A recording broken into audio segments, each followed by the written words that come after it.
ప్రియమైన నా భారత సోదర సోదరీమణులందరికీ 68వ గణతంత్ర దినోత్సవ రిపబ్లిక్ డే శుభాకాంక్షలు తెలియజేసుకుంటున్నాను. సోదర సోదరీమణులారా, ఈ రిపబ్లిక్ డే శుభాకాంక్షలు మరి సంతోషంగా చెప్పాలో బాధతో చెప్పాలో అర్థం కావటం లేదండి.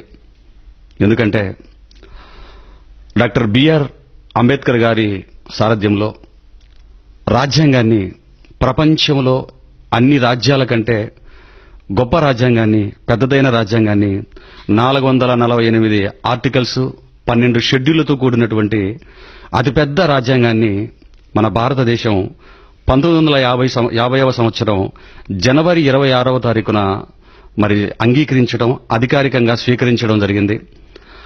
ఆ రాజ్యాంగంలో 25వ ఆర్టికల్ ప్రకారం మన దేశ రాజ్యాంగం మనకేమి ఇచ్చింది అంటే, దేశ పౌరులు వారు నమ్మిన సిద్ధాంతాలను లేదా వారి విశ్వాసాలను, ఎవరి విశ్వాసాలను వారు యథేచ్ఛగా ప్రకటించుకునే ఒక ఉన్నతమైనటువంటి హక్కును మన దేశం మనకు కల్పించింది. ఏ మతం వారైనా, ఏ వర్గం వారైనా వారు నమ్మిన విశ్వాసాన్ని, వారి నమ్మకాలను యథేచ్ఛగా ప్రకటించుకోవచ్చండి. నిజంగా ఈ హక్కును మనకు మన భారత రాజ్యాంగం కల్పించినందుకు కృతజ్ఞులంగా ఉండవలసిన వారమై మనం ఉన్నాం. కానీ మరి ఈ మధ్యనే జరిగినటువంటి ఒక సంఘటన, మన భారత రాజ్యాంగాన్ని వెక్కిరించే సంఘటన. మన తెలంగాణ రాష్ట్రం, ఒకనాడు మన రాజధాని కూడా అయినటువంటి హైదరాబాద్, కోటి మందితో కూడినటువంటి హైదరాబాదు ట్యాంకు బండి మీద, హైదరాబాద్ నడి బొడ్డులో సర్వ సమాజం తలదించుకునే ఒక దురదృష్టకరమైన సంఘటన జరిగిందండి. ఒక వ్యక్తి రాజ్యాంగానికి లోబడి ఎవరిని కించపరచలేదు, ఎవరిని కించపరిచి మాట్లాడలేదు. ఆయన నమ్మినటువంటి విశ్వాసానికి సంబంధించిన ఒక క్రైస్తవుడుగా బైబిల్ గ్రంథాలను అడిగిన వారికి, తీసుకున్న వారికి పంచుకుంటున్నాడు.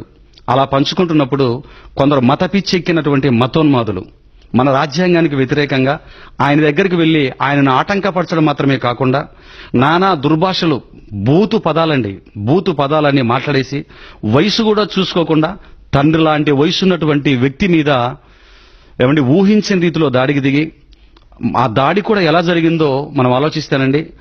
చావు బతుకుల మధ్య ఇప్పుడు ఆయన హాస్పిటల్లో ఇన్సెంటివ్ కేర్ లో ఉన్నాడండి. ఒక కాలు, ఒక చేతిని పూర్తిగా ఇరిపేశారు. ప్రస్తుతం కోమాలో ఉన్నారండి ఆయన.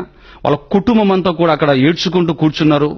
మరి తండ్రి వయసు ఉన్నటువంటి వ్యక్తిని కేవలం సమాజానికి ఏ కీడు చేయలేదండి. ఆయన ఎవరిని కించపరచలేదు, ఎవరి నమ్మకాలను కూడా ఏమీ అనలేదండి, ఎవరిని కూడా అపాయం కలిగించలేదు. ఆయన కేవలం పుస్తకాలు పంచుకుంటూ ఉన్నాడు. ఆయన ఈ మతోన్మాద శక్తులందరూ కూడా మత పిచ్చి పట్టినటువంటి మతగజాలు లాంటి వీరు వెళ్లి ఆయనను కొట్టి చావు బతుకుల మీద చచ్చేంత వరకు అండి.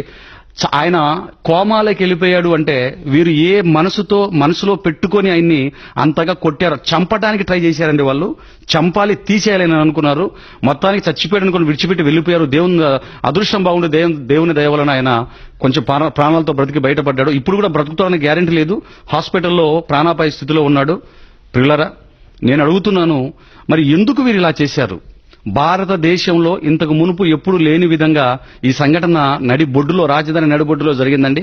ఇంకొక విషయం చెప్పమంటారా? విచిత్రం ఏంటంటే, వారు జరిపినటువంటి ఈ మతోన్మాద చర్యనంతటినీ కూడా రికార్డ్ చేశారండి. వీడియో రికార్డింగ్ చేసి యూట్యూబ్ లో కానివ్వండి, ఫేస్బుక్ లో కానివ్వండి, ఆ ఫొటోస్ ని, ఆ వీడియోస్ ని పెట్టారు. ఇలా చేసి వాళ్ళు చేసిన వాటినన్నిటిని వీడియో రూపంలో పెట్టారు అంటే ఎంత ధైర్యంగా, ఎంత యథేచ్ఛగా వీరి కార్యక్రమాన్ని జరిపించారో, ఎంత ధైర్యంగా వీరి కార్యక్రమాన్ని చూశారో దయచేసి మరి దేవుని పిల్లలైన భారతీయులుగా మీరందరూ కూడా జాగ్రత్తగా గ్రహించాలి, ఆలోచించాలి, మీరు అర్థం చేసుకోవాలి.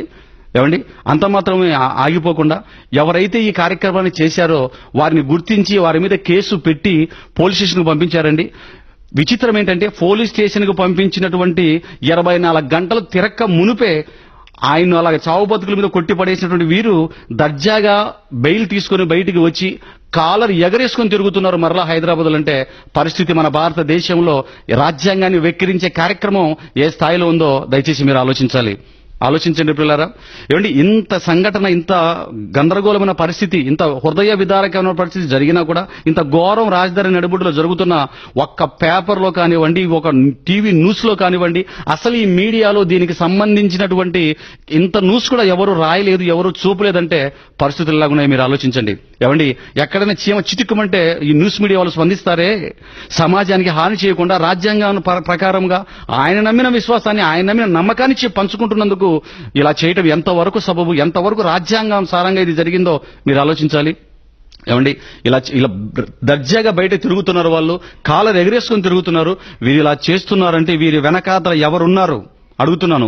వీరి వెనకాల ఎవరు లేకపోతే ఇంత దర్జాగా వీరు బయటికి రాగలుగుతారా, వీళ్ళ తిరగలుగుతారా? మన రాజ్యాంగాన్ని, దేశ చట్టాన్ని వెక్కిరించడం కదా ఇది. మరి పోలీసు వాళ్ళు చిన్నది ఏది జరిగినా సరే వెంటనే, అదే ఒక క్రైస్తవుడిలో హిందువుని చంపితే, హిందువుని కొట్టేస్తే, చంపేస్తే ఊరుకుంటారా వీరు? మరి ఇంత చేసినా సరే ఒక్క రోజులో బయటకు వచ్చేసి 24 గంటల్లో బెయిల్ తీసుకుని బయటపడ్డారంటే మరి వీరి వెనకాతల ఎవరున్నారో, ఏ రాజ్యాంగ వ్యతిరేక శక్తులు పనిచేస్తున్నాయో దయచేసి దేవుని పిల్లలుగా మీరందరూ కూడా గమనించాలి, ఆలోచించాలి. ఏమండి, అసలు ఇలా చేసే హక్కు వాళ్ళకు ఉందండి? అసలు ఇలా చేయవలసిన అవసరం ఏంటి అని అడుగుతున్నాను. ఇలా చేయవలసిన అవసరం ఏంటి?